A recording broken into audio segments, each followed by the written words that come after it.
새로우시라고 느껴진다면 공부해주세요. 100개 판매 이력 있는 이 상품도 진행해볼게요. 돈을 투자하는 건 투자가 아니고 투기라고 저는 생각합니다.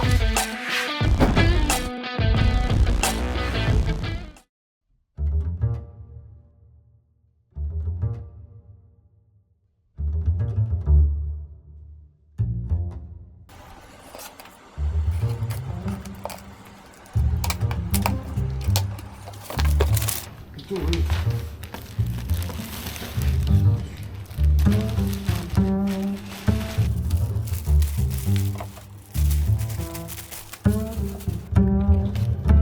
씌워진 건 우리가 못 팔지.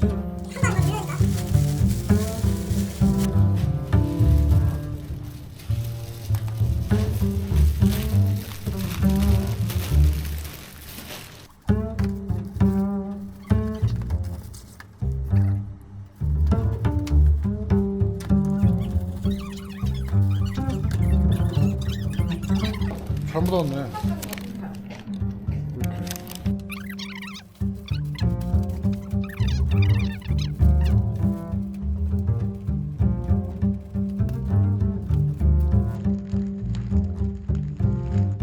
안녕하세요 여러분. 오늘도 구독자 여러분들에게 조금이라도 도움이 될 수 있는 꿀팁을 전달하기 위해 영상을 촬영하게 되었습니다. 오늘은 제가 시작하고 있는 명품 사업에 관련된 이야기를 해볼 거예요. 중국 구매 대행으로 유튜브를 시작했을 때는 이미 매출이 많이 올라간 상태에서 시작했기 때문에 초보자의 입장에서의 정보들 전달드리기에 조금 미흡하다는 생각이 들었어요. 초보일 때 제가 했던 실수와 중요하다고 필요하다고 생각했던 정보들이 나중엔 매출이 높아지면서 조금 구매 대행이 익숙해지다 보니 그런 내용이 제 기준에는 별로 중요하지 않다고 생각하게 되고, 전달해드릴 때 어떤 중요한 내용들을 전달해드려야 하는지 생각이 많아질 때가 있었습니다. 제가 지금 하고 있는 명품 사업은 제로 베이스, 그러니까 매출 0원부터 시작해서 점점 매출이 상승되는 상황과 매출마다 느끼는 장단점을 공유해드리고 어떤 식으로 공부하고 있는지, 어떤 식으로 사업을 운영하는지에 대해 설명을 해드리면서 이 사업을 컨텐츠로 구독자 여러분들께 보여드리려고 합니다. 먼저 제가 이 사업을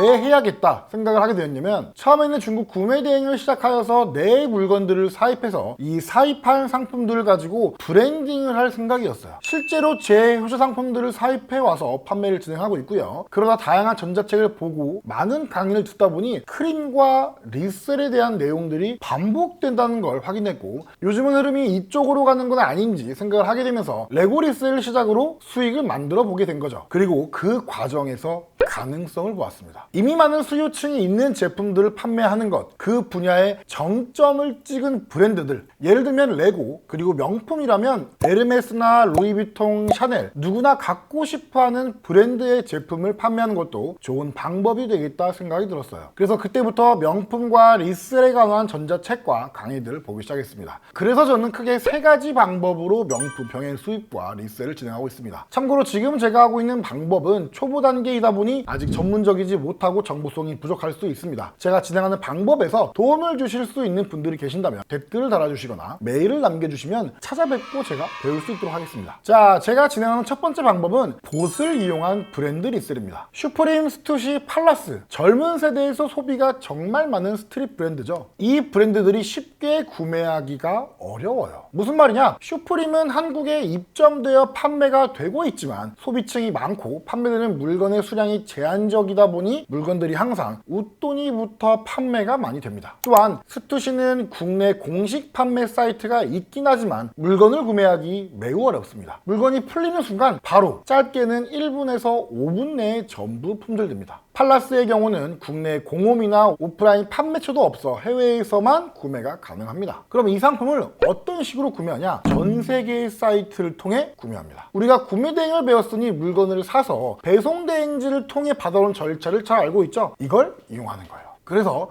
미국, 독일, 영국 등 각각의 나라의 공홈 사이트에 접속해서 구매하고 배송 대행지를 통해 사업자 통관을 하고 국내에 들여와서 판매를 진행합니다. 여기서 리셀 하시는 분들, 그리고 앞으로 해보실 분들 주의하실 점이 있습니다. 자가 사용 목적으로 관세를 면제받은 물품을 국내에 재판매하는 행위는 명백한 관세법 위반이며 관세법 제269조, 제270조 부정수입죄 또는 제270조 부정감면죄 위반으로 처벌받을 수 있습니다. 그렇기 때문에 사업자 통관으로 세금을 납부하신 뒤에 판매를 하는 겁니다. 우리 중국 구매 대행도 사입할 때 사업자 통관을 해서 세금 신고까지 하고 판매하는 것과 동일한 거예요. 그렇게 들여온 상품들은 네이버와 크림, 솔드아웃 플랫폼을 이용해서 판매를 진행합니다. 공홈에서 사온 상품들을 웃돈 주고 팔 수 있냐고요? 네, 남습니다. 전에도 설명드린 것처럼 요즘의 소비의 흐름은 변화가 되었어요. 내가 갖고 싶다면 웃돈을 주더라도 구매하는 시대라고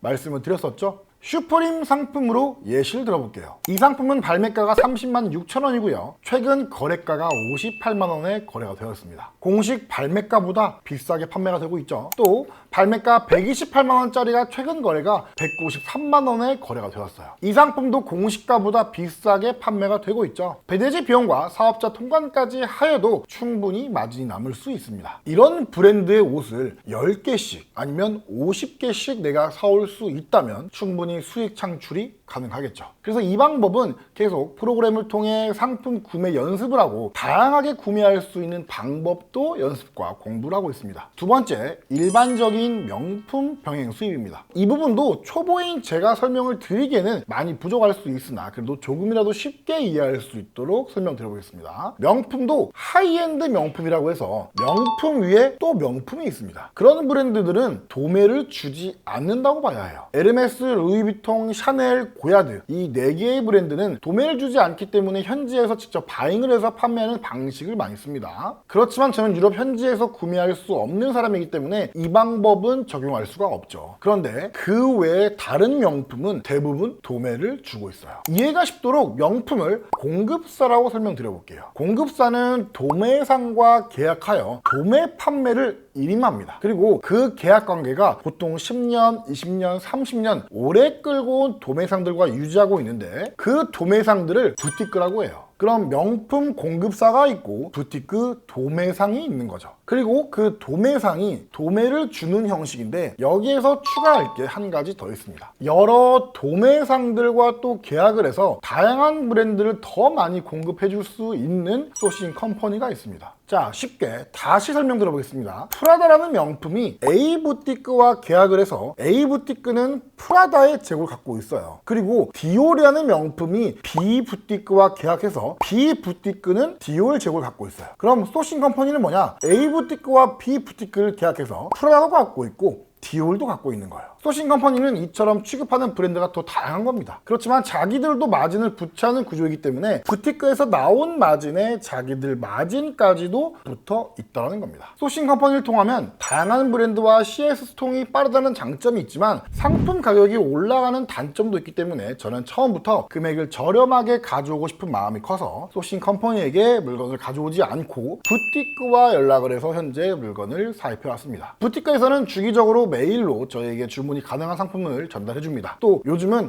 웹 방식으로 사이트를 통해 실시간 재고를 확인하면서 물건을 받아올 수도 있어요. 예시로 보여드리겠습니다. 지금 이 사진은 엑셀로 온 톰 브라운 리스트입니다. 이런 식으로 상품 이미지와 가격, 모델명이 나와요. 금액이나 더 자세한 자료 정보는 대웹이라 다 보여드리지 못하는 점 양해 부탁드립니다. 아미 브랜드도 이런 식으로 모델명과 금액, 주문 가능한 수량이 나오죠. 자, 그럼 여기서 저는 어떤 식으로 상품을 가져왔냐? 저라고 처음부터 모든 명품을 다 잘 알까요? 그리고 여자 브랜드까지 제가 알까요? 전혀 몰라요. 그래서 시스템을 만들어가고 있습니다. 구매 대행업을 유지하면서 제가 가장 많이 느낀 점은 뭐냐? 세일링은 내 기준으로 이쁘거나 내가 보기에 잘 팔리겠다 생각하는 건 팔린다 안 팔린다? 안 팔린다. 그걸 알고 있기 때문에 데이터를 이용하는 겁니다. 크림에 들어가서 거래량이 얼마나 있는지 보고요. 그 다음 최근에 얼마에 팔렸는지 금액을 확인합니다. 그래서 내가 부티크에서 물건을 가져와서 이 금액에 판매했을 때 마진이 남는 거면 가져오고 아니면 안 가지고 오는 거예요. 크림 하나만으로도 상품 수요와 금액 시세를 설정 그리고 파악까지 할 수 있다는 거죠. 그래서 지금은 이 방법으로 물건들을 수입해 와서 판매를 11월 20일부터 시작하였습니다. 명품 사업은 매출이 어떤 식으로 올라가는지 영상을 통해 기록하고 여러분들께 또 보여드리겠습니다. 세 번째, 현지에서 구매입니다. 당장 제가 다음 주에 일본으로 가서 테스트를 해볼 예정이에요. 지금 엔화가 866원으로 떨어졌습니다. 일본에서 만드는 브랜드들이 한국에서 웃돈이부터 리셀이 많이 되고 있는데 현지에서 구매하면 일본 브랜드를 최대 30% 40% 저렴하게 구매할 수 있어요. 그럼 이 상품들을 내가 구매해서 관세사를 통해 사업자 통관으로 들여와서 다시 판매를 진행할 방법입니다. 또한 일본은 텍스 리펀도 잘 돼 있고 백화점에 5% 기프트 할인권도 있기 때문에 현지에 가서 직접 시장 조사를 하면서 물건을 구매해 볼 예정입니다. 저는 지속성이 있는 사업을 희망하기 때문에 기본적으로 구매 대행과 명품 병행 수입에 의존하면서 수익을 낼 예정이고, 오늘 소개해드릴 첫 번째와 세 번째 방법은 한 달에 한두 번 정도 날짜를 정해 실행해 볼 예정입니다. 명품과 리셀을 시작하다 보니 구매 대행을 처음 시작했을 때처럼 다시 12시간, 14시간씩 근무를 하게 되었어요. 꼬리에 꼬리를 무는 질문들이 많아졌고 세관과 세금 정보도 궁금해서 125번 관세청에 전화하는 일도 많아졌습니다. 돌다리도 두드려보고 건너야 하기 때문에 준비 과정이 길어졌지만 다시 가슴이 뛰는 재미있는 일을 발견한 것 같아 요즘 설레이고 즐거운 마음으로 열심히 일하고 있습니다. 앞으로 말씀드린 세 가지 방법에 대한 자료와 정보도 유튜브를 통해 소개하고 영상을 보시면서 따라할 수 있는 알찬 영상도 만들어 보도록 하겠습니다. 저뿐만 아니라 이 영상을 시청해 주시는 구독자분들도 돈 많이 버는 날까지 제가 그 방법들을 쭉 잘 찾아보겠습니다. 감사합니다.